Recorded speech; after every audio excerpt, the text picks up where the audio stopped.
right.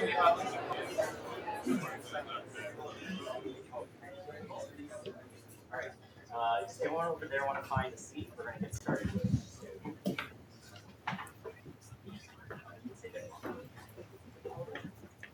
No, I'm just like, if people want to find a seat, yeah. All right.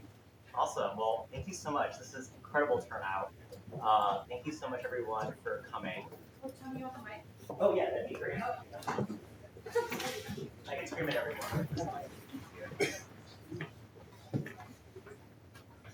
Thank you. Okay.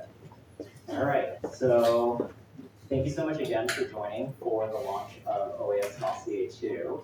I see a lot of familiar faces, so some of you guys will be familiar with the Dossier series, some of you guys won't, but I'll give you guys an explanation of who we are and what we do, and then I'm excited to kind of share the big findings and sort of the insights that came out of this research process for our second annual dossier. So OAS is a strategy practice. I started it in 2020. We sort of bill ourselves as an independent, anti-disciplinary strategy practice. I use the word practice pretty deliberately here. We're not an agency. It's not really a term that we use. We're not really structured like an agency. I use practice a lot because for me it kind of speaks a lot to kind of just the time when I was at Essence and I was sort of working and talking to a lot of artists and sort of learning about how they kind of frame their work and their career more as a practice, right, than as just purely a career. And so with OAS, I'd argue that a lot of it kind of stems from a personal question of what does strategy mean as a practice, right? What does it mean as a career, but also something deeper than just a career? And so as a result, the way that we've structured OAS is kind of in three different divisions that all kind of run semi-independently of each other. There's a consulting arm, which is probably what we're best known for, and sort of how we fund every other part of OAS. We have a think tank, which is sort of why we're all here today. We publish research and work with contributors from a lot of different areas of background and expertise across different sort of institutions and kind of forms of kind of thinking. And then we also run an angel fund, and we invest in young founders, typically at a seed stage. And when we invest in young founders, we sort of incubate them for 3 to 6 months and kind of work with them to hit their next major milestone.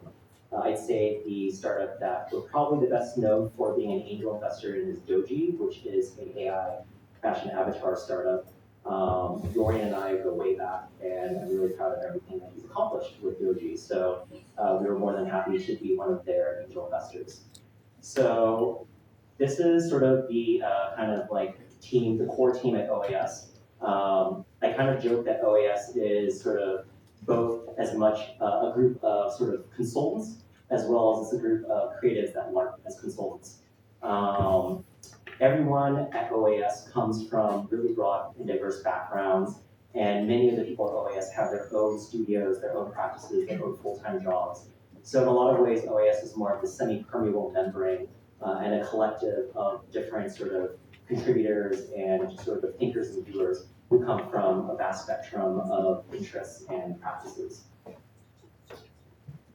So last year we published a forecast called OAS Dossier, and the first issue was focused on this theme of hyper-optimization. And we tried to ask this question of why creativity feels so stagnant in culture today, despite the fact that the cultural industries are making more money than ever. One of the big sort of things for us was the dossier was meant to be a very kind of experimental approach to research and knowledge production and distribution. And so when we produced the dossier, we decided to not publish it online, but instead we only printed 1,000 copies as books. And this was inspired by Chris Dixon, who is a partner at Andreessen Horowitz, and he wrote an essay called 1,000 True Fans. And so we also only published 1,000 copies of the dossier, and we only offered them to friends and friends of friends who knew us. Again, I didn't know how popular this would be. Thought just be sort of our friends and friends of the community, but it ended up becoming a lot more popular than we thought. And so here we are for Dossier 2. Dossier 2 is a bit of a continued experiment in new modes of knowledge production. So this year we have 2 form factors. So what you all have is a badge. If you don't have a badge, make sure you pick one up at the end. The badge is an NFC chip that we collaborated with IYK, which is also an A16Z backed startup, but they built an NFC chip management system on top of the chip itself. And so the really cool thing about this employee badge, which if you tap your phone, you can access the dossier, it also acts as authentication. So if you try sending the dossier a link to your friends by text or social media, it will break. It only works if you have the physical card with you. So you can tap it any number of times. You can actually share with your friends if they have physical proximity with you, but you cannot share the link online. It doesn't work. And so that keeps true to our ethos of never publishing our research publicly online. It's only available to people within our community. One last thing before I start the talk, we have another set of events just because this was so popular. We are going to be doing a collaboration with Vowels, which is not too far from here. It's in 76 Bowery. They have a research library with over 2,000 pieces of rare printed matter, from books to magazines to archival materials. And we are going to be doing a takeover of the entire library. So we will be taking over the space from the 14th to the 19th. And this is where we'll be giving away physical copies of the dossier. So if you want the book version, make sure you come. And yeah, we're looking forward to hopefully seeing you guys there as well. The launch party is on the 14th, and then we're also doing office hours on the 19th. And we'll be doing a second version of the talk on the 19th. All right, so all that being said, I'm excited to kind of share with you Dossier 2, which we have titled the Pantheon.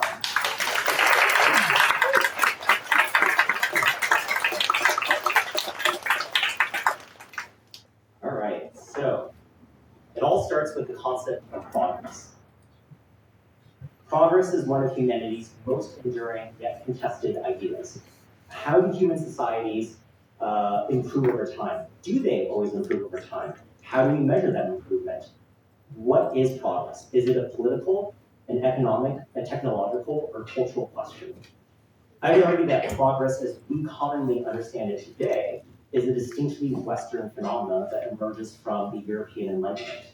From Kant to Hegel, progress is a humanist agenda rooted in the idea of objective reasoning. It connected everything from politics to economics to morality to science to culture into a grand narrative of lockstep advancement. Essentially, it tied all rhythms of human activity into a singular sort of rhythm. But progress has a darker side, right? It justified imperial conquest. It portrayed colonizers as being progress and advancement to other parts of the world. And the scars of post-colonial expansionism echo louder today than ever. It's also necessitated the exploitation of workers as necessary for the betterment of society as a whole. It dehumanizes the worker while telling the worker that this will lead to a better future eventually. It has been the case since the Industrial Revolution and reverberates even more prominently with the AI revolution today. I think today, a lot of us would argue that commercial growth and technological advancement do not inherently constitute progress. And while there might be a lot of statistics you could look at that would say that we live in a more advanced time than ever before, the lived realities and individual sentiment of people around the world tell a very different story. And so I'm reminded of this quote from Anna Singh, who wrote this phenomenal book, Mushroom at the End of the World. And she essentially says that, many people, especially Americans, thought that business carried the forward pulse of progress. All it seemed people had to do, even ordinary people without investment capital, was to tie their own rhythms to the forward pulse of business. And so they too would move forward. And so this quote to me really, really ran true as we thought about whether or not progress today is even relevant in a time where culture has been so flattened, when our sense of time is so asynchronous, whether progress as this sort of lockstep advancement really even feels like it's the way that we conceive of progress as a society. And I would argue that even more precarious than that, our lack of trust in institutions has grown to an all-time high. And there is an incredible sense of pessimism about the future. The Global Trust Barometer does an annual study on sort of just trust overall in different institutions. And every year, trust in media, in businesses, and governments across every country pretty much has gone down. And so the sense of doom is even more palpable than ever. And worse off, this downward spiral shows no sign of reversing. 61% of people globally feel some kind of grievance, and I think the word grievance is really powerful here. They feel a kind of grievance towards governments and businesses, as if these institutions are not working in service of them, but actively work to make their lives harder and only serve narrow interests. And so when only 36% of the global population believes that the world will be left better for the next generation, I would argue that the future is stagnant. And so if the future feels bleak, then the present is alienating. So that leads to the second chapter, which is this idea of alienation. We are alienated by the status quo. A growing portion of the population has moved towards the extremities of various political, economic, and social ideologies. This is certainly reflected in the rise of populist figures like Donald Trump, Greta Thunberg, and Luigi Mangione, who all embody this disruptor archetype of the dark horse challenger. The more polarizing the public figure, the more culturally relevant they become. Polarization is a cultural currency in its own right. And people are looking for very proactive ways to challenge dominant systems and establishment institutions. You can see this echoed very clearly in TikTok product hack culture, where TikTokers try to find ways of hacking consumer products and using it for ways that it wasn't intended. For example, Kim Kardashian made blue hair gel, and that was really popular for a bit. But perhaps more seriously, credit card fraud is at an all-time high due to Gen Z. 42% of Gen Z admitted willingness to engage in what they call quote-unquote friendly fraud with their credit cards. The belief being that if corporations are there to screw them over, they might as well screw them back. And so for them, a chargeback for something that they actually do want to keep and they actually did pay for, that's not really fraud. That's just, getting a bit of value back. And so, you see this across consumer behaviors, but you also see it in the rise of anti-democratic sentiment globally. One thing that I think has been really shocking in the course of doing this research is really looking at the growth of anti-democratic sentiment across the world. The Open Society Barometer, which is a different barometer that looks at sort of global benchmarks specifically focused on belief in democracy, found that Gen Z hold the least faith in democracy of any age group across the world. 35% of Gen Z globally are supportive of an authoritarian leader over a democratically elected one. In America, the belief is slightly lower, but it's 29%, so it's not that much better. So 29% of American Gen Z believe that an authoritarian leader is better for the country than a democratically elected one. The rise of the dark enlightenment and its associated concepts of accelerationalism, network states, and techno-feudalism are no longer fringe.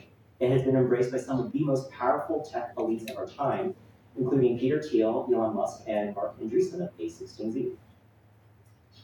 The death of progress is more than just a symptom of cynicism. It reflects a deeply entrenched generational rejection of the status quo. Instead of denial or reform, which have been traditional mechanisms for how we deal with alienation on a broad political spectrum, many of us have turned to a third option, which Zizek coined as disavowal. So he published a book earlier this year called Against Progress, and he claims, quote unquote, that disavowal is fast becoming the predominant mode in which we live our social and political lives. We see it lived out among the vast swaths of people who fully accept climate change and impeding environmental collapse as scientific realities, but nevertheless continue to reproduce, to drive cars, to eat meat, and rely on technologies and so, as if the planet's resources are limitless rather than exhausted. So it is to acknowledge that the world is fucked, but to say, whatever, there's not much I can do about it. And that's a pretty scary state to be in, right? And it really forced us to think about, well, if this is the nature of how we conceive of our future, if the future seems futureless to us, then what kind of world, what kind of mythology have we built around progress, and what are the new stories that we can ask ourselves to imagine a new future? And so from there, we kind of looked at polarization. We thought to ourselves, well, what's driving this alienation?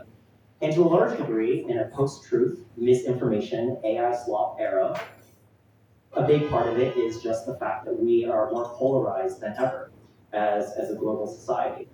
And so the rhetoric of polarization has raised our sense of the future. And I would argue that, especially in the American side of politics today, there is an inherently reactionary aspect to both sides of the spectrum. I'd say Mandami is the clear exception, and I'm super thrilled that he won, but forget about Mandami, because he wrote this paper much earlier this year before he even started his bid. But forgetting about him, both the left and the right are inherently quite reactionary, right? What kind of future does an exclusionary conservative platform offer with its regressive longing for an imagined past incompatible with the actualities of the present? Or a progressive platform that is reactive in nature, focused more on being anti-this, anti-that, anti-fascist, anti-racist, anti-colonial, anti-carceral, over offering any cohesive vision of the future. This is not to equate one side or another in any way, but to emphasize that the fashion of political polarization today, regardless of which direction you go, is rooted in a sense of futurelessness. But then we asked ourselves, might the raising caused by extreme polarization that has sort of ripped the fabric of society apart also help plant the seeds of a renewal?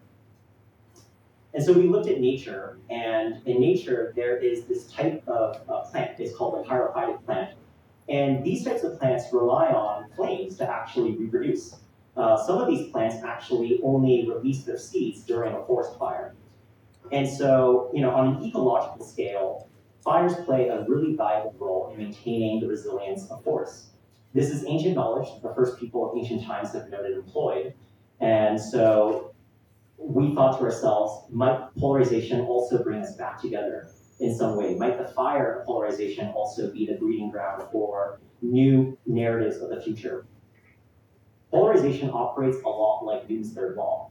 For every action, there is an equal and opposite reaction. And so polarization, we would argue, is its own self-opposition. It is the force and the counterforce, the yin and the yang, the action and the reaction. And so what I mean to say is, the more polarized we are, the more we seem to meet back in the middle. Polarization can create the conditions for convergence that bring us back into a new middle. And so we wondered to ourselves, is this something that might actually be happening in culture today? Are there forms of this that might be occurring where we're not registering as convergence, but in reality, there are new forms of kind of cultural configurations that bring people from different backgrounds or ideologies together in some way? And so that's how we arrived at this conclusion of horseshoe maximalism, which is the big term that we coined in our dossier and that we explained over the course of 70 pages. And so traditionally, it might be convenient to think of kind of political ideologies as being kind of on a flat line, right? But I would argue that it's a lot more like a horseshoe, which was a theory that was coined in the 1970s by, I believe, a French philosopher. And he argued that politics is more actually on a U shape, right? Where the more extreme you become, whether you're on the far left or the far right, you actually have more in common with each other than moderates, which anecdotally I agree with, because I would say that what do people on the far left and far right hate more than each other? It's moderates, because they have no point of view. And so taken to the extreme, the logical conclusion of the horseshoe theory would have the two ends of the axis meet in the middle. And I think that's exactly what we're starting to see to a degree, right? The increasing collapse of far left and far right interests into overlapping cultural trends. And so it's sort of a bit like almost as if the kind of pressure of the horseshoe being bent inwards has kind of turned it into a pretzel. And so I'm reminded of this quote that Charlie Inman wrote in his book that he published, I think last year, earlier this year, called Hello Chaos, a Love Story. Great book, highly recommend it. And he wrote, "The horseshoe, the spectrum of identity, is just a construct. It's a makeshift pincer that people use to feel like they have a small grip on the slippery chaos of being alive." I think, when we talk about this in theory, I think there's also some just great examples in practice, right? It's why Goop and InfoWars both lean into alternative wellness, and they offer the exact same herbal supplements, just with really different branding. These are both the exact same supplement, but one is called Sun Potion, and the other is called the Real Red Pill Plus. And there's some great examples. Quartz did a great expose on this, and you can see the kind of Goop version and then the InfoWars version. But goes to show, they're selling the same product, just to two very different groups of people, but their cultural interests converge. So what exists in this gap is not a void, but really cultural dark matter. We know it exists, but we haven't really quantified or qualified it yet. This dark matter is fertile ground for the incubation and formation of new cultural trends that embrace the logic of polarization. And so for us, Horseshoe Maximalism has been this really interesting way of framing a lot of the cultural trends that we've been seeing emerge over the past 12 months, where we realized that increasingly cultural trends were bringing people from the far left and the far right. We were interviewed by the profile of the New Yorker earlier this year, and I remember when the writer came to our brainstorm session for Dossier 2 in January, we were really all fixated as a group on raw milk. The article kind of focused a lot on that obsession without explaining the kind of theoretical reasoning why, so it just kind of seemed like we were just raw milk fans. But raw milk was really interesting in the beginning of the year because it was such a trend, and if you would go on TikTok or just saw the people who were really into it, people from the far left and the far right were both chilling it at the same time. And so horseshoe maximalism is interesting because it bypasses traditional social and political categories altogether. It functions as a form of disintermediation, and it breaks down traditional structures that anchor the present in stagnation. I think a lot about retro video games like Mario back in the 80s and 90s, and how because of limitations, if you they didn't really have boundaries, so if you like left one end, you would just appear on the other end, and so you could kind of loop kind of infinitely.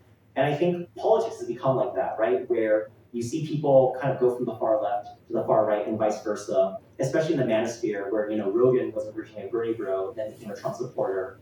I think it's Andrew Schultz, one of the other big kind of podcasters, was pro-Trump and then ended up, being pretty supportive of Mondami, or at least saying he at least is New York first, right? Which he now says he couldn't say for Trump. All to say that, people, instead of going back into the middle, becoming sort of moderate, and then going to the other end, they're literally warping from one end to the other. And I think this ideological switching really just reflects the kind of sentiment of alienation and this desire to escape the establishment, right? Regardless of which way you go, it stems from a collective alienation and a desire to dismantle these establishment structures that no longer feel like they uphold sort of us as people. And so as the gap between the horseshoe begins to close, it creates an entirely new category of trends that we describe as horseshoe maximalism. It's what the 2020s will feel like, a collective realization that we are no longer in control, or we have all the control to reimagine the future. It is a collective realization that we no longer trust our institutions. It is the death of establishment narratives of progress that gives way to an exhilarating sense of dread when our systems fail us and we realize there's nothing behind or beneath our feet, and when we're more polarized than ever. But that also means that everything becomes fair game to re-examine, to reimagine, or redo. The possibilities are as limited as they seem limitless. It is up to us now to collectively build a new pantheon of social narratives that give us a shared vision of the future. And I think there's a lot of really fun examples just in popular culture that really exemplify this. And I would say to a large degree, what kind of sparked off a lot of the initial thinking this year when we started the research process for Dossier 2 was kind of just talking about things like raw milk, but just cultural trends where we're like, they're really extreme. I mean, even Labubus are a cute kid's toy, but essentially it's a form of gambling. So there's something really extreme about the collision of those two forces. Prediction markets as well, raw milk, new age astrology, even the memification of trusted institutions. The US government, of course, is really leaned into sort of really like offensive memes as a way to kind of polarize the country, but also rile their base. But even the Vatican last year announced a anime mascot called Luce. They also did a collaboration with Dolce & Gabbana earlier this year, and they had Vatican's model for one of their runway shows. And so that for me is very horseshoe maxi. And so from there we ask ourselves, well, what does this really mean? Like, what do we do with this, right? How might we lean into polarization with a horseshoe maxi mindset to reimagine and therefore create a better future?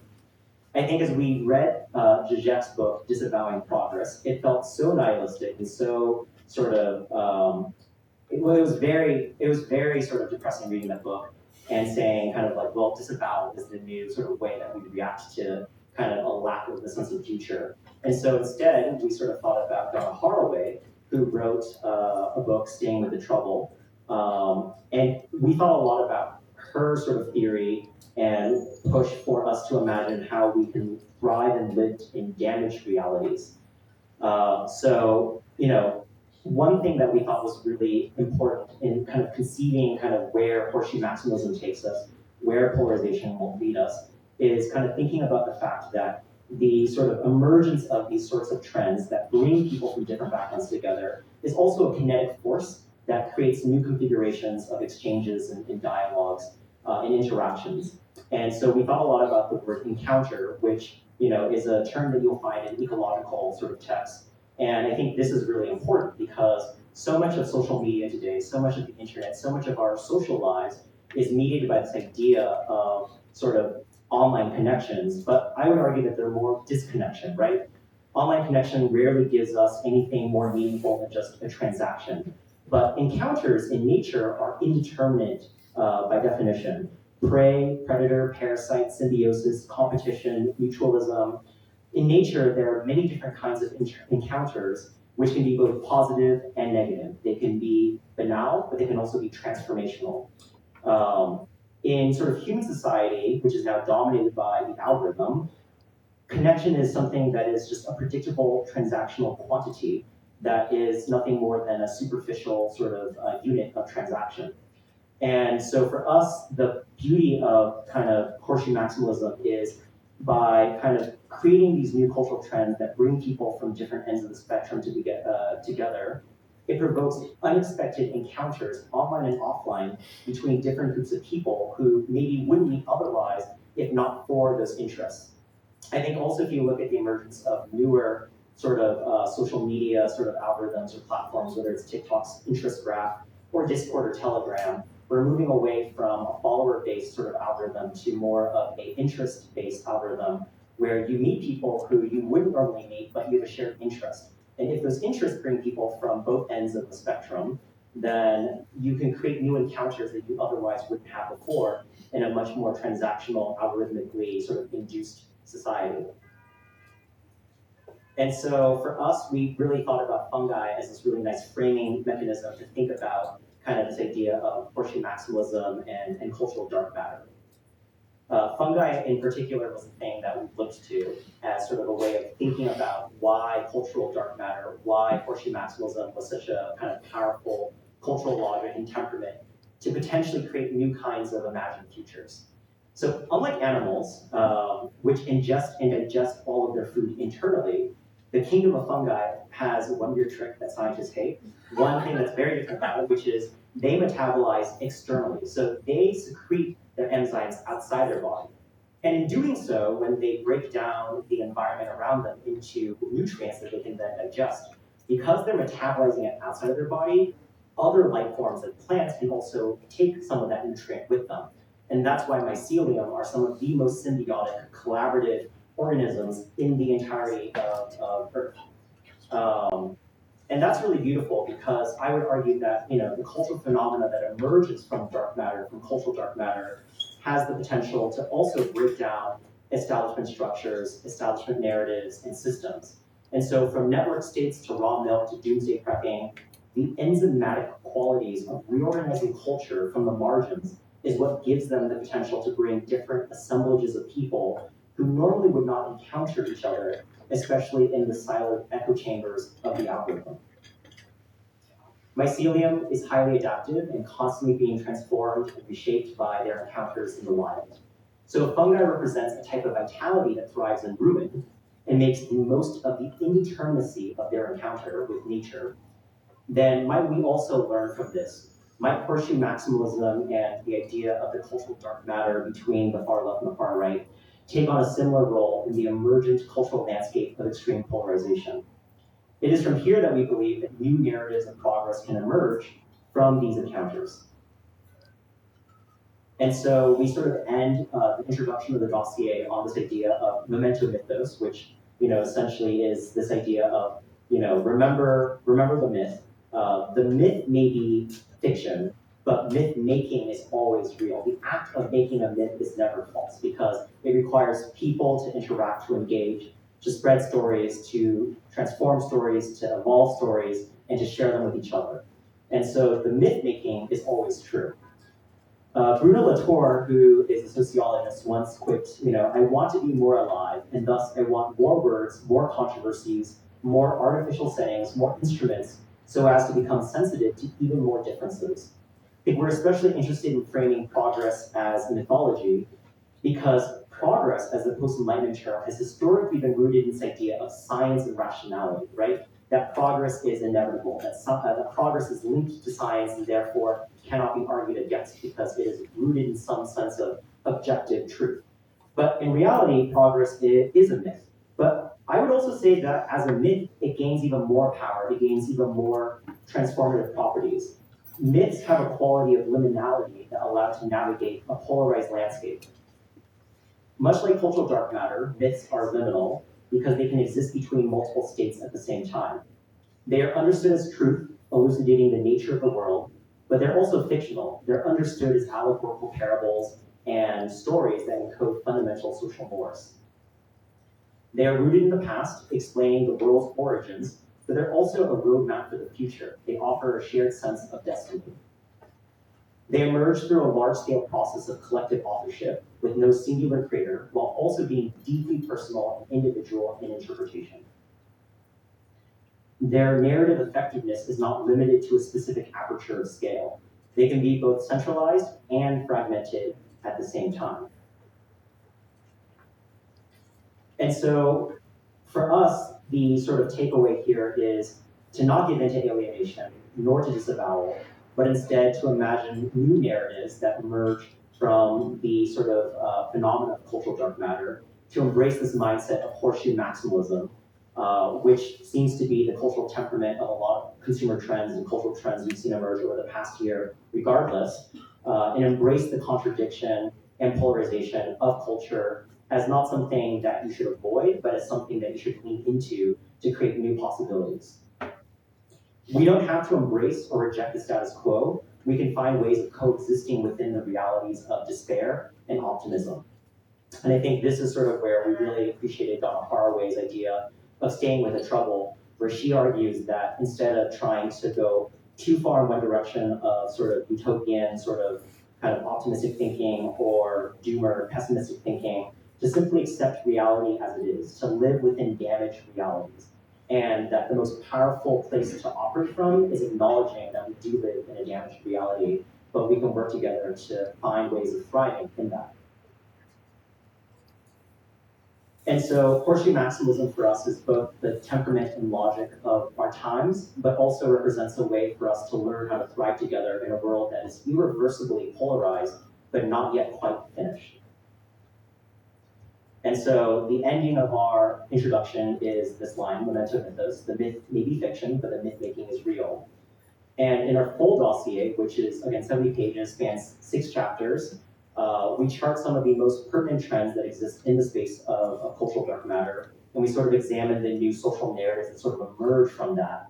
And that we're sort of calling the new Pantheon, right? That the new Pantheon is the collective body of all these new narratives that we're exploring, but also I think the world culturally is sort of exploring in real time as we collectively renegotiate the social contract of our world and find new ways of sort of building sort of systems that kind of go beyond the establishment structures that we no longer believe in.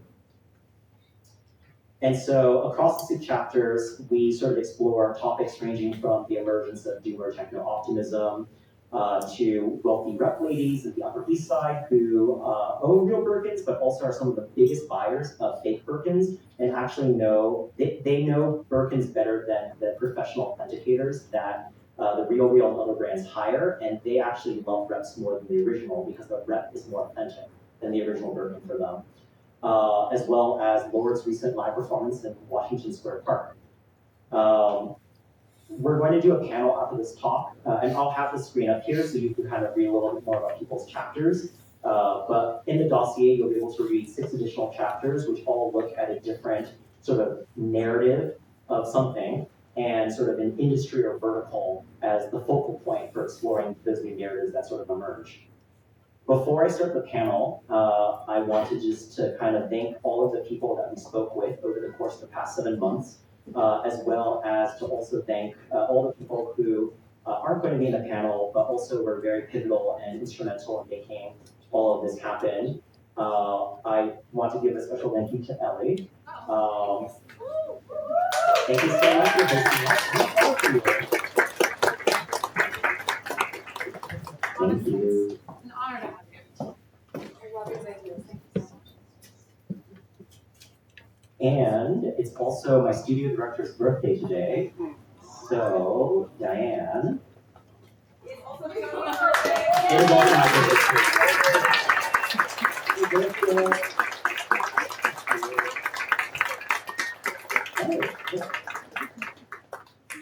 All right, so that's the talk portion. We're now going to flip into a panel. So I'm going to leave this up here, and can all of the authors just come over and sit down?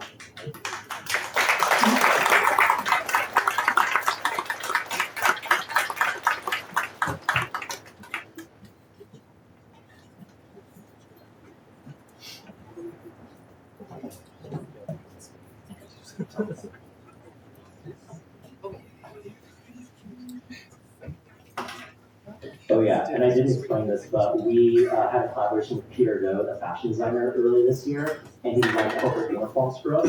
So that's why we're all wearing. Most of us are wearing pieces from. I have the jacket. Okay. from our uniforms. So Peter designed a 6-piece custom uniform for us, friend of the brand. So he's doing a pop-up next week. So if you guys have seen, we also made a piece of merch with him. It's a sheer tank top that says thought leader on it, but THOT, thought leader. Thank you to Phil Chang for the copy. And so yeah, he'll be selling those there. So if you want to get a piece of OAS merch, that's part of the collab, but that's the merch side, and then the uniform is just for people in the team. So to start off the panel, I'd love for everyone to just first introduce themselves, tell me about your background, your practice.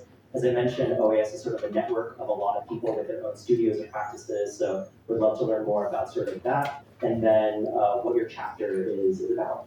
So I'll pass the mic and we'll go down. Do you have a second? Oh, we do.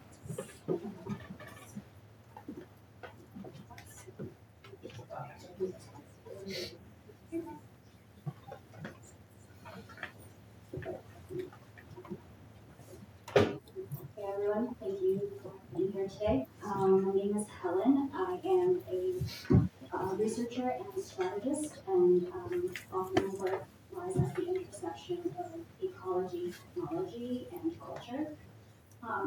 For the past 3 years, up until March of this year, I was leading strategy for both digital and content for the US Surgeon General, focusing mostly on mental health and the loneliness epidemic. In addition to that, I also have a research and art practice, often exploring interspecies futures. So I work a lot with fungi, bacteria, and algae to think about alternative modes of production and just alternative ways of living. And my latest collaboration through that, which is Countermatter Studio, was with Institute of Post-Natural Studies based in Madrid. Oh, and my chapter. Yeah, so my chapter is on new mythologies of community, which I look to this concept of pericultural third spaces. So what that was in response to the fact that we are seeing just in the past decades, and I think especially with the new administration, just the defunding of traditional third places, which we understand as places of gathering outside of the home and workplace. So these traditional spaces, as they erode, how can we think about new modes of creating community and gathering?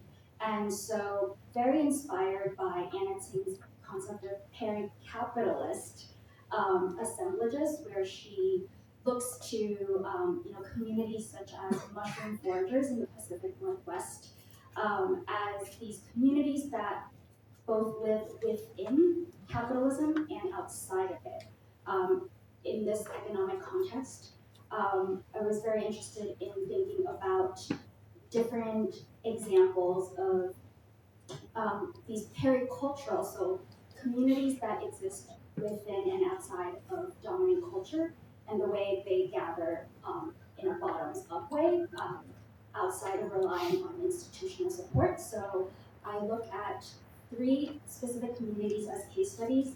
So sex workers, seat stewards, and skateboarders.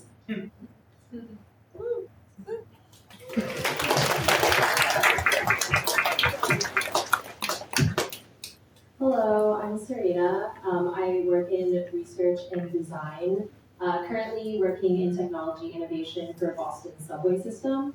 My chapter focuses on technology and innovation, which today largely means artificial intelligence, and sort of how it's one of the riskiest bets that we're putting our faith into to try to somehow improve the human condition.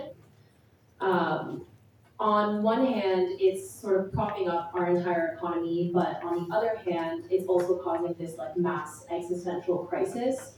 Typically, with new innovations like we've seen in the Industrial Revolution or the space race, like there's a pretty clear divide between being like for or against or optimistic or pessimistic about the new innovations. But we feel like we're seeing this like intense level of fervor towards AI and the reactions to it that the polars are starting to converge with each other in this new middle space that we're calling euphoric doom, which is like this simultaneous feeling of both excitement and dread towards AI and its potential. So a couple examples of like euphoric doom is stuff like our tech oligarchs being doomsday preppers. So that's like Mark Zuckerberg building a bunker in Kauai, or like Andreessen, Horowitz, Peter Thiel, Balaji Srinivasan funding network states. There's also this like very spiritual and mystic reaction as well that encompasses euphoric doom. There's like AI-focused religions like Way of the Future, which was founded by Anthony Lewandowski, who's the co-founder of Google X and Waymo. There's like other ones like Monastic Academy, which also is like very active in the tech space. And so we're seeing like these like both euphoric and doomer reactions that are almost like rapturous towards artificial intelligence and what it might mean for either our success or our demise. So the open question that's sort of central to the chapter and that's open to the reader is whether or not you will choose to believe in AI and where you'll place your bet, either in AI or whether you feel the risk of consequences too high to place your bet on it.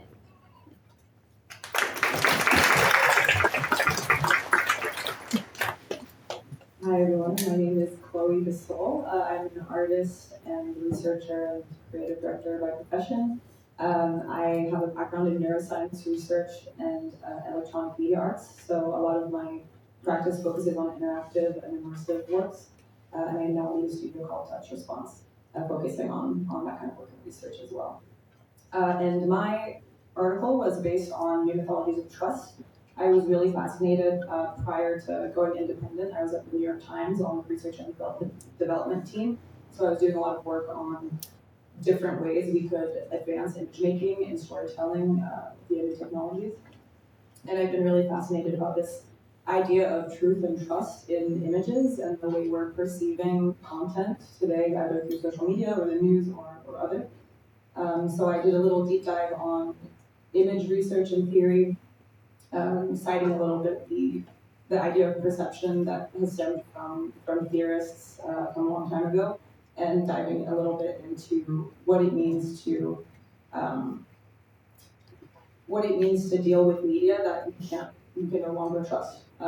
So there's this idea in the piece of live time as a way to prove process and craft.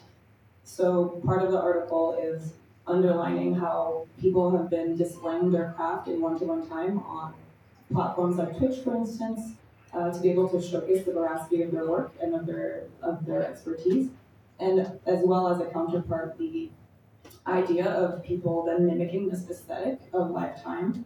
And I'm citing references like, for example, Charlie XCX, not Charlie XCX, sorry, Lord, who debuted her album with the single "What Was That" in Washington Square Park.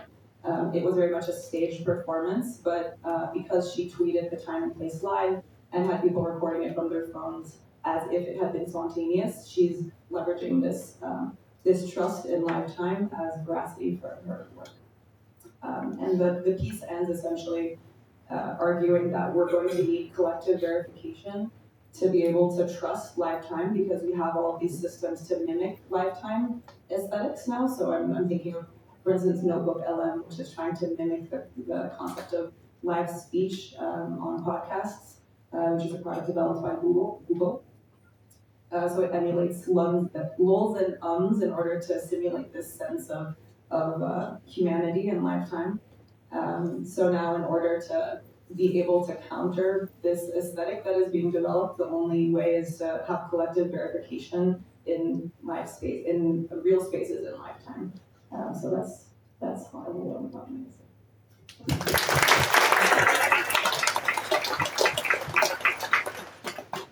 Hello, I'm Victoria Massey, and I work as a strategist and researcher at OAS, and I also model internationally, and my paper is on entertainment and the new mythologies of control, and it examines the evolution of entertainment today. Entertainment is no longer just a pastime or a leisure activity. It's transformed into this fundamental social construct, and it has transitioned from something that we can just enjoy to actually being an infrastructure for how we understand the truth, finance, politics, and relationships with others. I'm sorry. I found it really interesting. Let me look at my notes. Yeah, sorry. It tracks the emergence of two new paradigms within entertainment.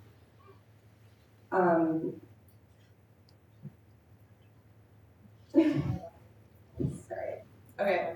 It tracks speculation and participation, which transforms some of today's common social anxieties, such as financial precarity, loneliness, and loss of autonomy, into entertainment itself. Speculation in the form of prediction markets, loot boxes, degen investing, and the normalization of gambling in every and all sects of life allow the individual to choose to embrace this risk and lose control, but in a way, almost the choice of losing the control allows them to gain a semblance of it back. And participation is in the way of commodified connection with others, and where we often find entertainment in this control of the parasocial relationship that we experience with people on social media today. We're no longer distracted by our problems, but embracing them and taking these anxieties as almost the entertainment itself. The question is, have we gained control from this speculation and participation, or have we also just become the entertainment? It's almost the ultimate evolution of bread and circuses. My name is Chris Gayamali. I am a journalist. In my day job, I'm the editor of the fashion website Essence, where Tony's presence looms large, even though he's not been there for forever.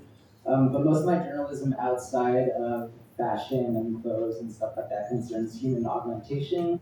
A couple of years ago, I wrote a story for GQ about the guys who had their legs broken to be taller, and then that made it into the Materialist by singing the song, and she still hasn't cut a check. I don't have any good ideas here, but please feel free to add me to your Venmo or something after this. But I wrote about new mythologies in wellness and longevity, and I've been very curious about spaces where trads like Ballerina Farm in one end, and then the other end is like Brian Johnson, who is, you guys know who Brian Johnson is?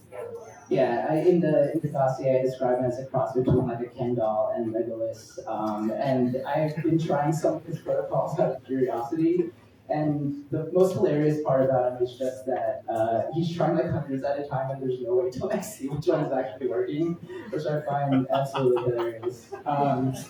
But you know, in this space between the two of them, there's actually a lot of convergence. Tony had a great example of the Infowars pills meets Goop, and I find it really funny that you could find Valerian Farm protein powder along with supplements for whatever Brian Johnson's taking at Happier Grocery down the street here and now. There's sort of wellness to me is sort of like. It's sort of like it's sprung up because healthcare in America is so fucked up and busted, and so the whole industry has sprung out of this out of necessity, and a lot of the modalities that we've adopted, like acupuncture and ear seeds and stuff, actually started from progressive communities who were using it to care because the government wasn't able to provide it for them. And so I don't know how much of that is actually in my essay. Check out my Substack because it also covers a lot of that stuff. And yeah, that's it. Good job. And then really quickly before I ask the next question, Michael, who couldn't be with us tonight, he's based out of London.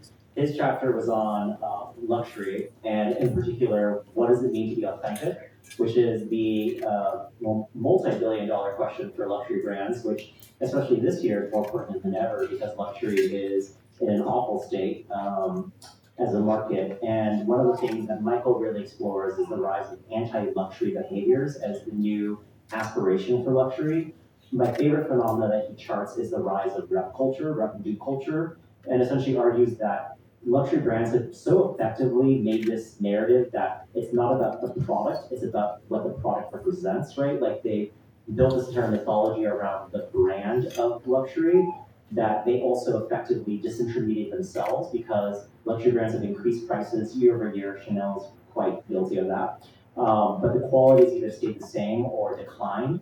And so consumers basically are either priced out or just ask themselves like, well, what's the value of this luxury? Like it doesn't seem like luxury brands even care about their own message anymore.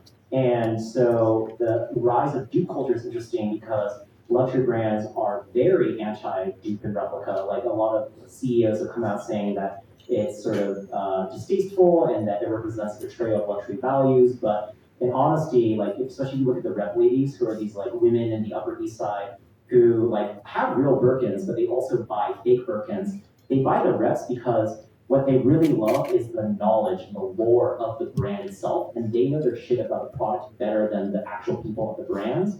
And so they can spot a rep, like they can spot a really good rep a mile away, and they're like, that's so good, it's even better than the original. We then look at sort of like past examples or other examples. For example, Margiela, when he was still at Margiela, he had a line called Margiela Replicas, and he would actually just sort of replicate sort of ready-mades that he found, and that for him was craft appreciation. It was an homage to the art of craft.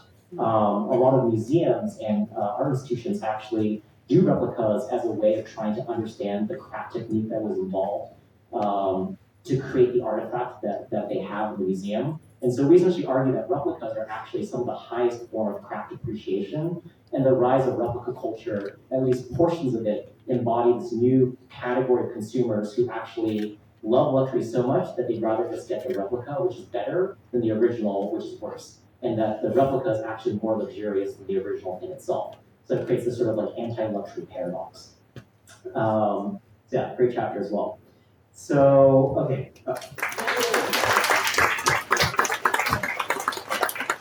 So the first question I wanted to ask you guys is sort of, this was a pretty long research process. Last year it was only 4 months. This year it took 7-8 months. So it was a very difficult research process.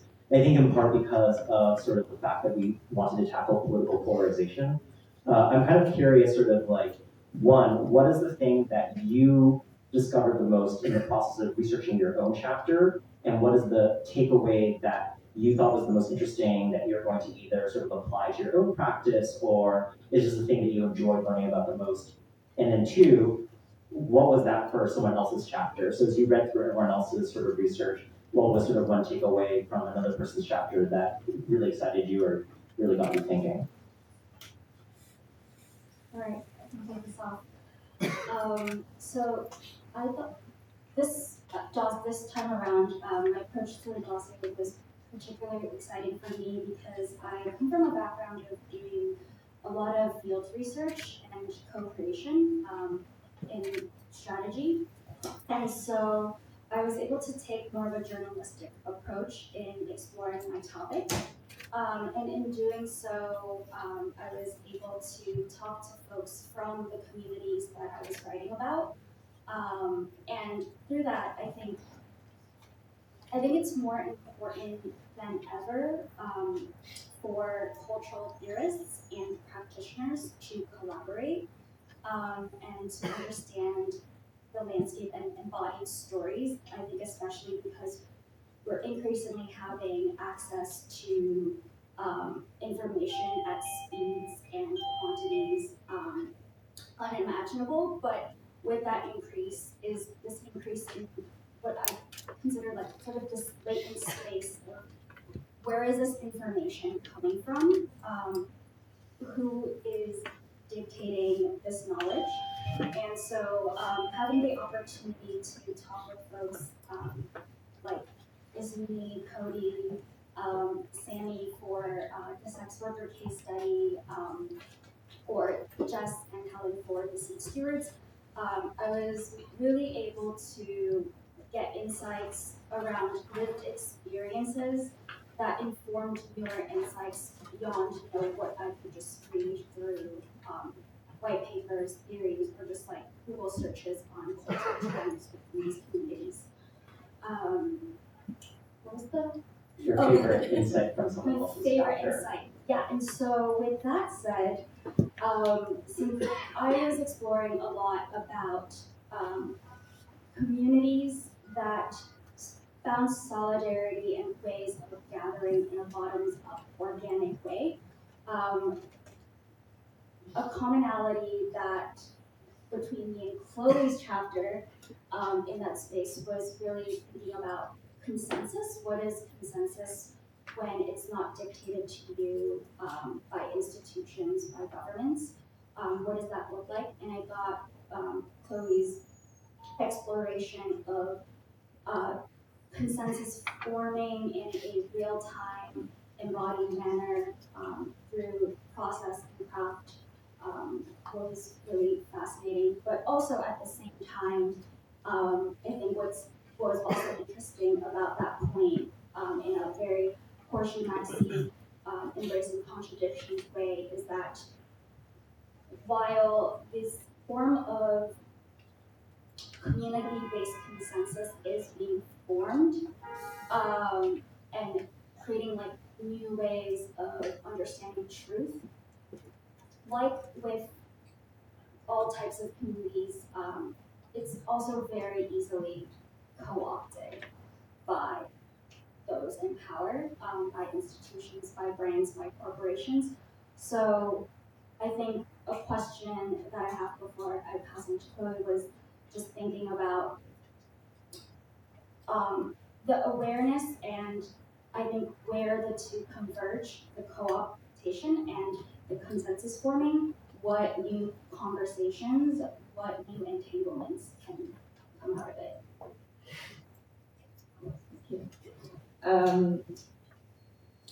Could you remind the original question before I answer that? Your favorite insight from the chapter? That's a insight from another chapter. Yeah. Right. So I actually had a bit of a hard time starting writing this year just because I think the political climate we've all felt has been quite heavy. And I wondered what it meant to write about culture when everything feels so uncertain. So I went back a little bit to a process coming from fine arts and journalism. I tried to center a lot of journalistic and artistic voices in my chapter. So I interviewed a few filmmakers and my friend Char Stiles, who's a live coder for the piece. And the visual photo editor, Emily Keegan, who's amazing. You should follow her Instagram account. I'm blanking on the name of the Instagram account, but she dissects in real time in her Instagram stories content, political content, and photographic content that you'll find in the news. She's really funny.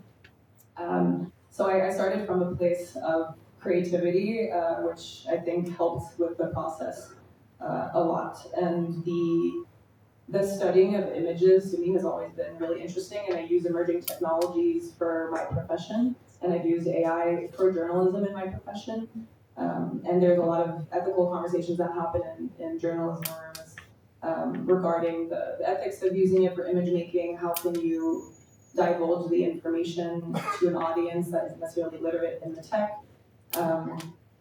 And so I guess what I learned from writing this chapter is that for once it was a little bit difficult to find a resolution to the problem. I think at the end, we're still left in a feeling of uncertainty in how to deal with this lack of faith in truth. But I think an event like tonight, for example, of collective verification about whether or not, for example, we actually know our shit, is the example that I'm making in the final argument of my friend Charles Styles, for example, live codes visuals for musicians and music as well now recently. And I think this act of seeing the deconstruction of code in lifetime gives us not only verification and skill, but also an intent and storytelling. And I think the ability to collectively verify the experience together is what gives us a sense of truth and confidence in what we're seeing. And I've been very inspired by a lot of the chapters. I think Serena had an amazing one that I want for her to talk about later, but I feel like Victoria's was really on the nose, and I talk a lot about live streaming as a way to prove your skill in your process, and you talk a lot about live streaming as well. So I feel like it's a natural transition. Okay, I was expecting Serena to go next. Sorry, I did a little switcheroo. The question was Favorite takeaway from your chapter? From my And then chapter. what else if you want? My favorite takeaway from my chapter is I feel like we're all struggling with this idea of control today, and that we can't seem to get a handle on it. And I think that we are all attempting in different ways, and that's what I'm looking at with this idea of speculation and participation, is how can we enact our control into a very uncontrollable world. For the chapter that my most interesting takeaway was from Chloe's chapter and from Michael's chapter, who wasn't here. I think they kind of go along well together. Her idea of group verification to show expertise, and then contrasting with Michael's idea where as long as everyone believes that it's real, then that's what's true in society. And I think it's like this struggle back and forth between what is real and what's not, and does it really even matter in the end?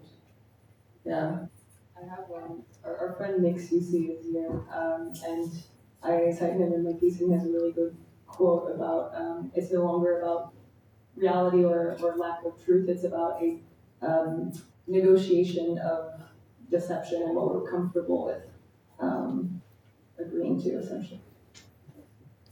Is that all right?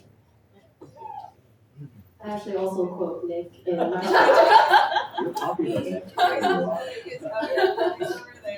about magical thinking when it comes to new technologies. So yeah, common thread. But for the question about like research process, I was having these conversations with Tony when I was writing the piece on like the difference between having like an embodied approach versus an analytical approach to practice and thinking and theory. And I think when I first started writing, it was a very analytical approach. I was starting from a place of like other thinkers, philosophers, and other like ways of approaching innovation. But we ended up actually cutting all of that from the final chapter. And I think like there's an embodied sort of approach to the work that took over, because we sort of really embodied Horseshoe Maximalism, where we're like, let's just write down everything that we think is interesting that is like a reaction to artificial intelligence or innovation or technology. and like put it on the polars. So like we want to know what are the extremes of the reactions, and then figure out where they meet in the middle. So I think like basically scrapping the entire first draft of the paper was a very helpful, right? I think it was a very helpful process because it really made room for us to like actually apply maximalism to what we thought were like the most interesting and strongest. For favorite takeaway, I'm gonna cheat a little because I think there was a second part of the question that was like your favorite takeaway that like relates to your personal practice. So I'm gonna just take the second part of that and talk about a takeaway that I had from Helen's chapter that I find is applicable to my personal work. Because I think I like to think of public transit as a third space, but it sort of feels like a dying third space for a lot of the reasons that Helen articulates with like these traditional notions of third spaces. So something that I'm excited to try to carry forward with me is trying to think about how public transit, either like the stations themselves or the trains themselves, could potentially be seen as like pericultural third spaces, because there's like an ephemerality in in like the interaction that you have with people. Even like going across different stations is like an ephemeral experience, even though like the infrastructure is sort of like a staple there. So that's like, for my personal practice, that's one thing that I'd like to take forward with me. And then the other chapter that I really enjoyed reading was Chris's. I actually also mentioned something about Brian Johnson, who is like heavily featured in your chapter. So I really enjoyed reading about all of the various wacky experiments that he does on his own body. Funny enough, so I mentioned network states in my chapter a bit, which is basically just like an online community that gains enough traction that it can then go into the physical world. Most of these network states are in like the Honduras, where there's like very little regulation for these tech bros to go in and like do whatever the hell they want. But Brian Johnson actually could be found there for a little bit, like about a year ago. It was a network state in a network state. So the original network state is Prospera, and then a sub-network state did a pop-up there called Vitalia, which was very focused on wellness. And so Brian Johnson was there with a couple of his other wellness guru friends. And one of the companies that is like is a big part of it, Mini Circle, is basically running like human genome experiments out in Honduras. And I'm sure Brian Johnson has a lot to contribute to that. Or I'm sure maybe he's tested stuff on himself that he hasn't told us about yet. Cool. So in my research project, I sort of wrecked my algorithm. Now it's just a lot of people like eating raw meat in my feeds, which is something that I don't recommend for everyone. I also tried a lot of weird shit too. Like I got hooked up to an IV drip and had nasty bus injected into my bloodstream, basically.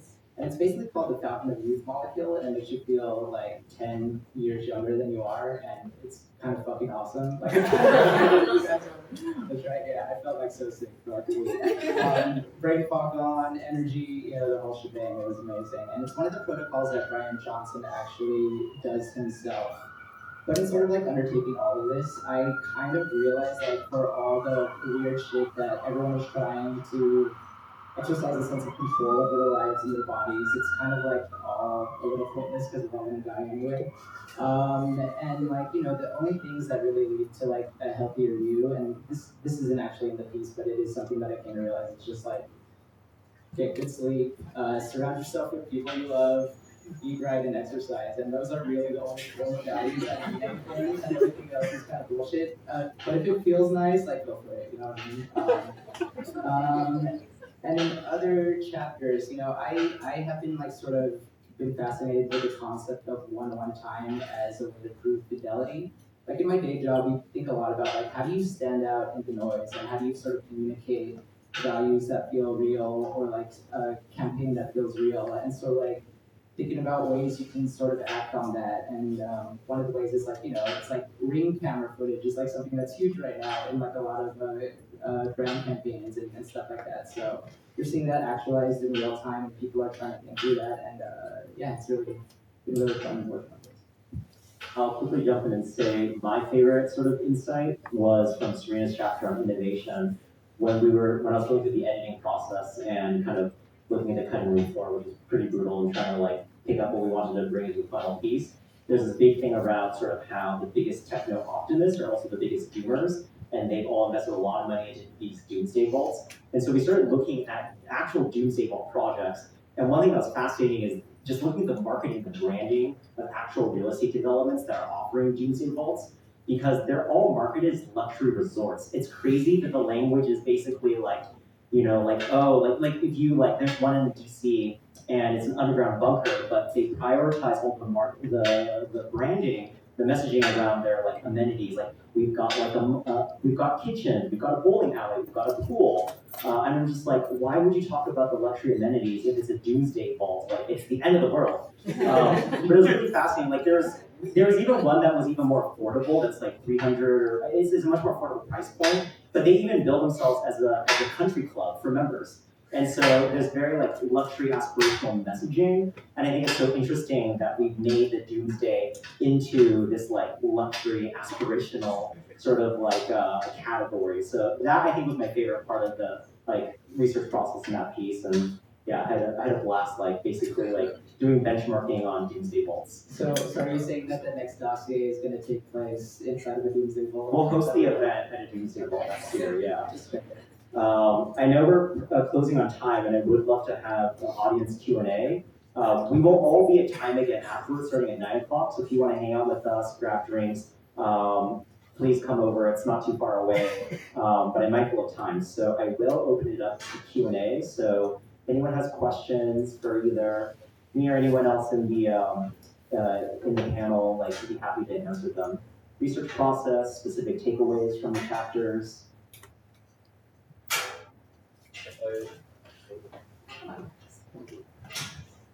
So I actually have a question for you, Chris. I'm assuming you're looking more at like the extremes of it, but more like the longevity and like wellness space we're seeing these like rise of like protein maxing and like more like moderate consumptions of it. So I had an interesting question, and I don't know if you've explored it or if you have any thoughts, but like how does this relate to like our current perception of masculinity?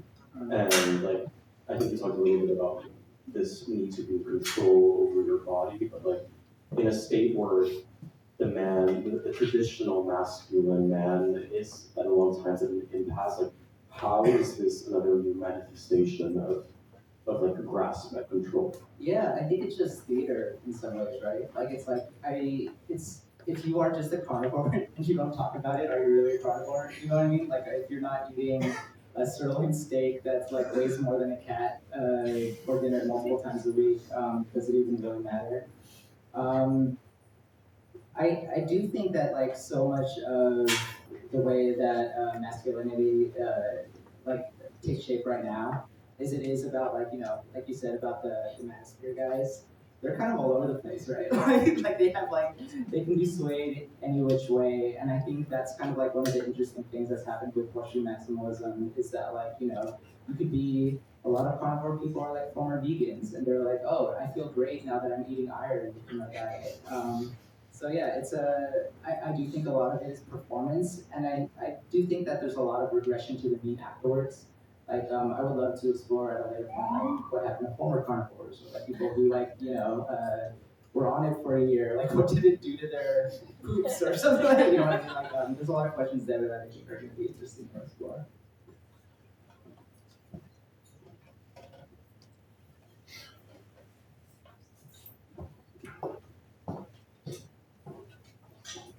Hello. Hi. For Helen, on third spaces, this might be a quick question, this might be maybe a little longer. Have you considered digital third spaces as well, or is this only for physical spaces? Because with the rise of Discord and youth using a lot of digital channels, that being more prominent, especially with a lot of the country being more children focused instead of accessible Wi-Fi or training, is that part of your chapter as well? Yeah, that's a really good question. I did explore digital third spaces and the micro communities. I would say that in the end, after my research, my case studies focus more on physical third spaces, but I would say in today's world, even when we think about physical third spaces, there's always a digital element to it. So, for example, I talk a lot about ephemeral third spaces that are where sex workers often gather form community, especially in the content creation space, right? They will kind of find each other through social media and basically meet somewhere in the world and rent out like an Airbnb or a hotel and have that be like a collab house for a week where they gather together to create content, to form friendships, do all the things we all do. So there's that digital layer, that digital component, but also as I was doing research, so interestingly, historically, sex workers have actually really revolutionized the digital space and the internet. Whether it's from like video streaming to digital payment systems to even classified ads, they were very much at the forefront in response to constant censorship. So in that way, the digital space is very critical to them. And then another example of thinking about sort of this digital physical hybrid with digital is with seed stewards today. They actually often are dispersed. So also to explain what seed stewards are, they're essentially growers that focus on growing a plant to be able to recollect the seeds so that a very rare varietal can exist, and especially in the face of climate change. So they're often dispersed around the world, and these communities actually mostly gathered through WhatsApp groups, through knowledge sharing, through ways of oftentimes the way they verify or understand how a plant responds to certain soils is also very one-to-one kind of experience of just like gathering data of how it's doing in their garden and sharing it to somewhere across the world. So I won't ramble too much, but one last example of that, which is very interesting about this sort of dispersed ephemeral community, is when I talked to one of the seed stewards, she was talking about, she's in a corn growing WhatsApp group, and there is this like fungi that grows on corn called huitlacoche.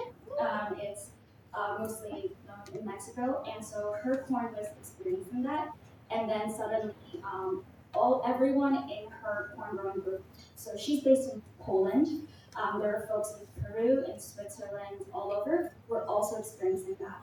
And so they actually sent that information to one of the corn growers' mentors who is Peruvian, and he was like, oh, this is great, but you can't eat the huitlacoche off the flower, but only the ear of the corn. So there was this moment of like collective experience that was also very distributed.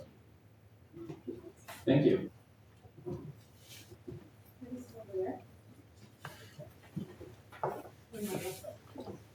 Let's put their hand up.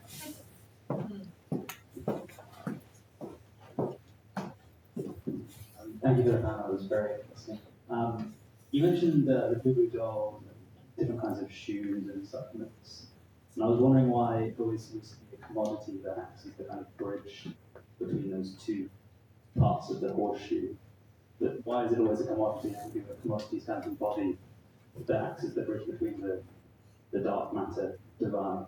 Yeah, I think this is a really good question. I would argue that a lot of the reason why this emerges in consumer culture is because if we agree that the kind of collective condition is a sort of sense of alienation and distrust in our establishments, then the traditional mechanisms for change, which would be things like traditional economic mobility, political reform through civic activism, or through activism and civic participation, these feel increasingly impotent for a lot of people, especially younger people. And so they turn to the things that they can control. And what is the one thing we can control the best in a capitalist consumer society? It's what we consume. And so that's why a lot of this is sort of being mediated and sort of kind of like the consensus is around sort of these new narratives forms around consumer trends because it's the one thing that we can really coordinate and reach consensus over. I think prediction markets are the best example of this. Prediction markets actually, for example, predicted the Fed cut rates better than investment banks. So a lot of big banks, including JP Morgan, did not believe that the Feds would cut the rates earlier this year, but the Feds did cut the rate, and poly market users actually voted, they actually bet for that. So if you were to look at the odds, it was vastly in favor of the Feds cutting the rate. Poly market made it a point of actually saying, like, we are the new truth makers, we're the new oracles. And I would argue that in a post-truth world, when sort of like rhetoric and prose and words feel increasingly just divorced from, they're just words, right? Like, do you believe them or do you not? Money is one of the few things that can actually coordinate truth, right? And a lot of the trends that you see emerging kind of from cultural dark matter typically revolve around three themes: body, faith, and craft. And I'd argue it's because these are things we feel like we can control. I feel like the reason why health and wellness is such a popular example for bringing people from both sides of the extremes is because there is sort of a very much this sense of I can control this in a world where the systems around me feel like I can't really control them anymore. So I think that's why a lot of them end up kind of focusing around commodities or around consumer goods. But I would say that there are oftentimes commodities that gain some kind of cultural sort of veneer or some sense of cultural vernacular around them, whether it's around the brand itself or around the broader cultural discourse of the object or the good. Is there something like superficial or trade unions about attachment to the commodity that isn't necessary for entry? Yeah, I mean, I would say, like, I don't think people are actively sort of like using these consumer trends as a way to like be politically engaged or to say like this is my stance on politics, right? There's multiple levels of abstraction. I would say that a lot of it is like sublimination of these anxieties in the form of things we can buy. But what we buy reveals a lot of those underlying anxieties. So for us, it's not so much a very active sort of process, but Horseshoe Maximalism is more of this sort of like, that's what we describe it more as like a temperament, right? It's not really an aesthetic, it's not like a visual, it's not something that is a coordinated sort of process. It's something that is a lot more decentralized, but it sort of represents sort of how we use consumer culture to sort of mediate our anxieties, and the kind of things that we consume reveal the kind of convergence of extremities and polarization. There's a question up there. Thank you.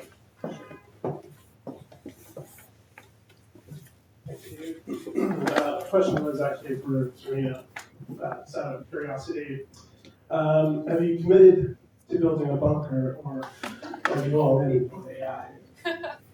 Yeah, it's a good question. I still find myself in the middle place of being euphoric to like watching Melania Trump edits and then having like a good laugh. No, I think like actually ultimately the most euphoric thing that we could probably do is like go get what they call NAD injectors. Yeah. We go to our franchise timeshare rental bunkers and get NAD plus injections. Yeah, I think that's kind of where I'm at right now. I'll take that as guidance, personal guidance. Oh, sorry. Pass the mic.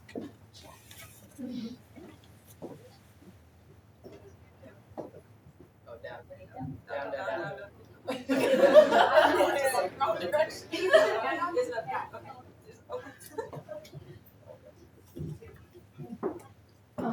So based off your introductions, I was really reminded of this book I read a while ago called Cobbling of the American Mind by Jonathan Cade.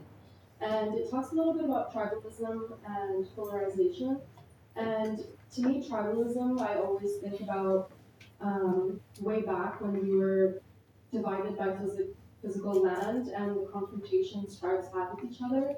So I'm curious if any of you in your research came across, to me it seems that then this cultural black matter has always existed, but perhaps it's heightened or tailored to a point now where because of the way we engage digitally, it's just become something that we can kind of tinker or play with to create that horseshoe maximalism.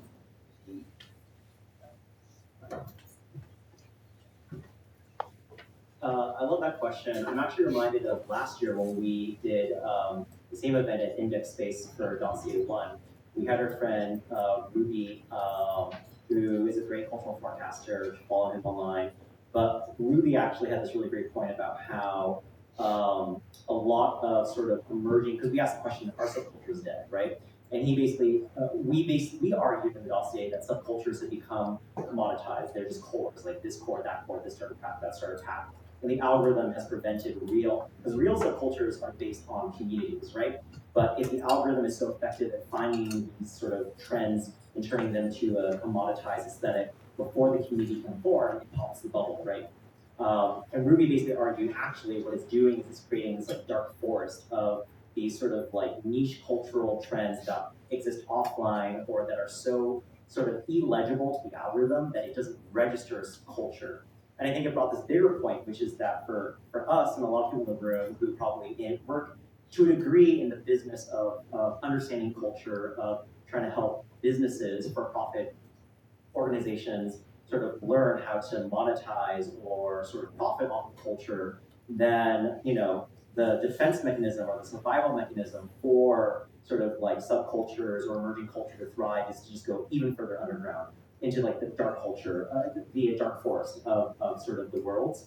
And I took a lot from that, and I think to a large degree that is very true. And so to your question around sort of like, has this always been the case or is this new? I would say to a large degree it's not net new that you've always had these fringe sort of groups or these sort of outlier sort of community sort of form. I would say what is quite new though is one, sort of the ability to organize around that. The emergence of Telegram, Signal, Discord has really allowed sort of these groups of people to find each other and to sort of form communities online and offline that wouldn't have been possible to coordinate and sort of incubate in the same way prior.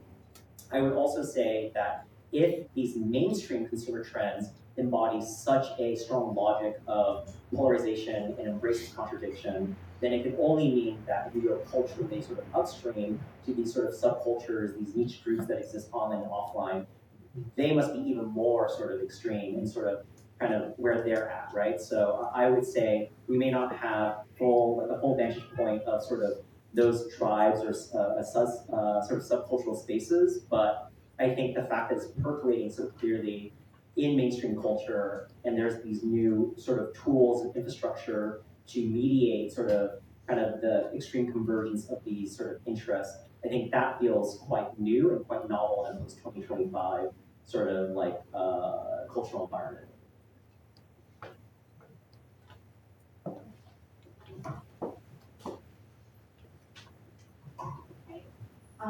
I was curious, and I know you prefaced from the very beginning that all this work was done a long time before Mamdani was even in the picture.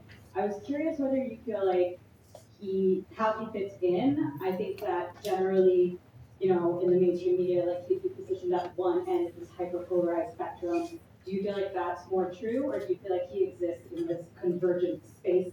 You said at one point, like, polarization creates space for convergence. Like, is he in that cultural dark matter space as an example of like a non-commercialized actual version of that? Or just curious in the past 48 hours if you guys I mean, like, I instinctively feel like it relates to the community and trust parts of Well, if you guys want to add to it, I mean, I'm obviously personally very thrilled. I actually was like, my dream would be for him to pop out my birthday cake. I think he might be a little too busy with his transition plans.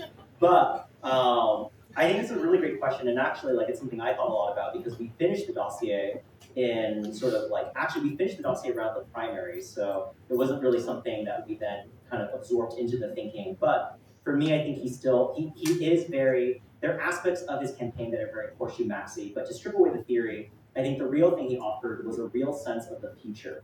And I think it's why, if you look at some of the kind of statistics around who voted for him, he did bring in people who kind of were pro-Trump or voted or are very pro-populist, right? Because he offered an anti-establishment message with a real vision of what the future could be.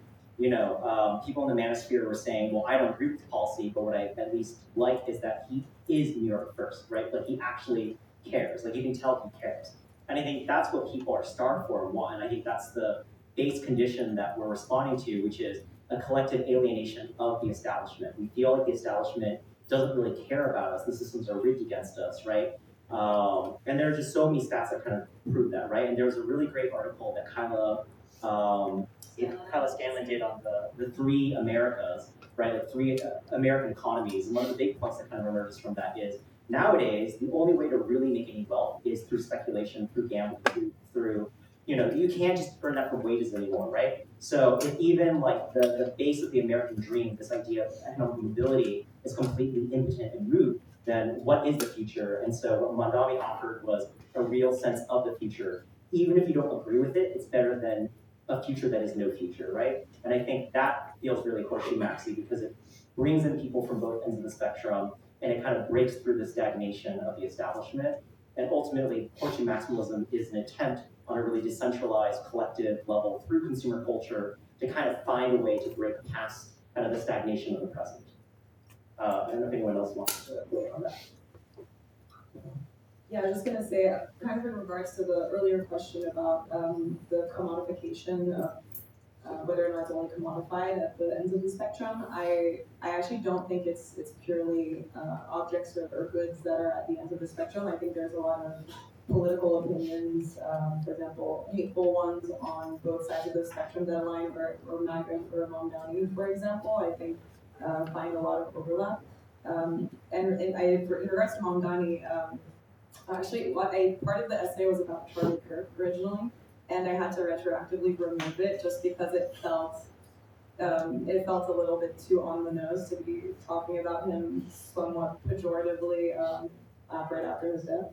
But Mondani also is an incredible gatherer and orator, and I think that has played a massive role. Not only is he gives the impression of someone who is New York first, I think he also is really good at doing it in rooms, not purely in advertisements, for example. He's really good at gathering and bringing community together, and obviously that contributed to his contributed to his win, and his performance in debates is also undeniably incredible. Yeah, I was just going to add that I think one of the common elements of our current government, especially in the context of partisanship and polarization, is this tendency for politicians and I think in that ecosystem of polarization to default to ideology. And I think ideology is something that requires convergence, whereas I think what Zoran Mondani was doing was, especially with his pre-mayoral election series of really going out onto the streets to really understand where folks were at, and to respond to that in real time, in one-to-one time. So the philosopher Bayo Komolafe actually talks about this kind of in response to the geopolitical happenings of our current times, where similar to ideology, there's this tendency to try to solve everything through this concept of pragmatism, like there is one solution to this. But he proposes this idea of parapragmatism, which is at each point of a situation, how do we stay with the trouble and respond in these micro ways versus already coming up with the solution from the get-go. And I think that Mondani so far is very representative of that. Time for one more question. Right in front. What's going on? Thanks for having us all gather here today. I've been listening a lot to a lot of the discourse, a lot of the questions that people have been asking, and I didn't necessarily have a question until y'all comments just now. When you mentioned the one-to-one and Mondami actually going out to have conversations, taking action, sometimes when I'm looking at the things that are happening, a lot of people are talking about all the things that are wrong. Sometimes I think to myself, maybe this will sound crazy. Like, are people actually going out and trying to actually do the thing, or are we spending a lot of time talking about all the things that are burning down? I feel like I feel like certain things, if you really ruminate on them, you build them up in your mind, but when you actually go out to try the thing, it's usually not as bad as you think it's going to be. And I feel like Downey is a great example of somebody who actually hit the pavement and saw great success from that. So I just wanted to ask the panel if you've seen some of that in your research, or like, it just kind of feels like, if you look at history, we've been through all of these cycles. Is there something particularly special about what's happening now? Or is it just our generation's, I'm assuming we're relatively of the same generation, is it just our generation's first time kind of going through this as the new adults? You know, hopefully that makes sense. Yeah, I mean, I think a big part of it is sort of very cyclical. And I mean, for Dossier 1 and Dossier 2, I read a lot of research just around like macro cycles of human civilization and trying to figure out like how much of what we're saying is net new versus sort of a boom and bust cycle that civilization societies kind of go through. You know, I'm still kind of up in the air on this one because I feel like, yes, there are a lot of parts of this that feel like just very much part of how society sort of rise and fall. There are things that feel quite net new, but to your point about sort of focusing the wrongs versus sort of seeing the possibilities, I think that's one thing that is a big part of the critique, which is that, you know, both sides of the establishment, at least in America, offer a futureless vision of the future, which is why it creates this collective alienation, and Mondani kind of broke that and offered a real sense of the future. But I think more sort of broadly and just sort of like, kind of like cultural phenomena, there's this sort of, a lot of journalists like to call Gen Z nihilistic, like they're the most nihilistic generation of our times. And I recently spoke with Joanna Laurie of Protein. She's the managing editor at Protein, which is like a trend forecasting studio in London. And we were just having a conversation, and I said, I actually find that nihilism is very zealous. And it's, you know, traditional nihilism is a lot more cold. It's just you've given up on the world. But if you look at Gen Z, the kind of passion they have for hacking the system, the way they organize around sort of like, you know, vibe investing, like Wall Street bets, you know, to me, it's like proof that they haven't given up, but that they sort of embraced sort of, they're almost leaning into how shitty everything is and feels to kind of have fun, but also try to make money from it at the same time. Right? They're trying to sort of lean into that. It's kind of very almost like dark humor in a sense. So I feel like, you know, there's this sort of like zealous or passionate nihilism that feels very sort of, it feels like Gen Z are really trying to find ways of staying upbeat, trying to find ways to kind of carve out their own pockets of value. And I think the bigger question of whether or not this is just like a broader societal cycle or a really net new thing, I think it's too early to really say. I do feel like what is really net new to a large degree is sort of some structural aspects that technology plays a role with, like AI, new sort of platforms that allow for forms of disintermediate connection, the rise of entertainment, the fact that all experience is mediated through entertainment, like everything's a reality television show. So, yeah, I think there are aspects of sort of a post-2025 sort of cultural landscape that do feel really net new, but whether or not that just leads to the same kind of cycles we see over like a 50, 100, 200 year period, I think that remains to be seen, and I think well, actually, Brian Johnson might still be alive. He can tell us, but I think the rest of us will be dead, so we won't really know the answer.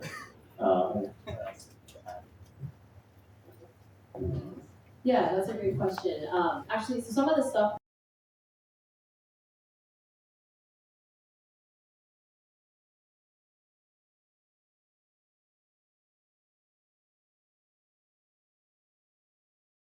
I think like the traditional narratives of innovation have this idea that technology can fix everything, that it's like infinitely scalable.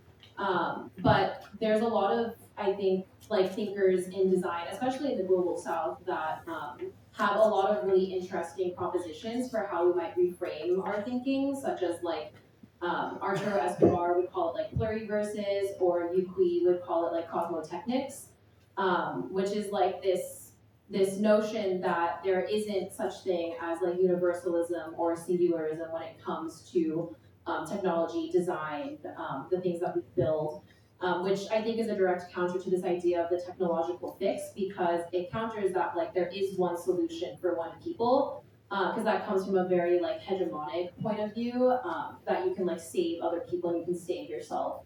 Another example is with this idea of like Gaia theory, which is like James Lovelock and Lynn Margulis, who proposed this like way of thinking of the world as this like its own functioning self-regulatory system made up of other smaller self-regulatory systems, which I think counters this idea of like infinite growth, because it challenges us to think about like the physical limits in our material paradigms. And I think like these new ways of thinking, we ultimately cut them because we wanted to focus on like real examples and things happening currently, and these are more of like theories and like case studies and emerging practices, so there wasn't as much like real examples that we could point to of this happening, but I personally do feel excited, and I think there is a lot of like positive and exciting thought happening within the space. You reminded me, and it reminded me of sort of Helen's chapter about the importance of like, these pop-up communities as organisms that can be nurtured and they can dissipate as quickly as they appear, and how that's important to sort of like staying centered and balanced in like the world as you move through it and for how rickety it is. And that's all to say. I hope to see you guys at time again.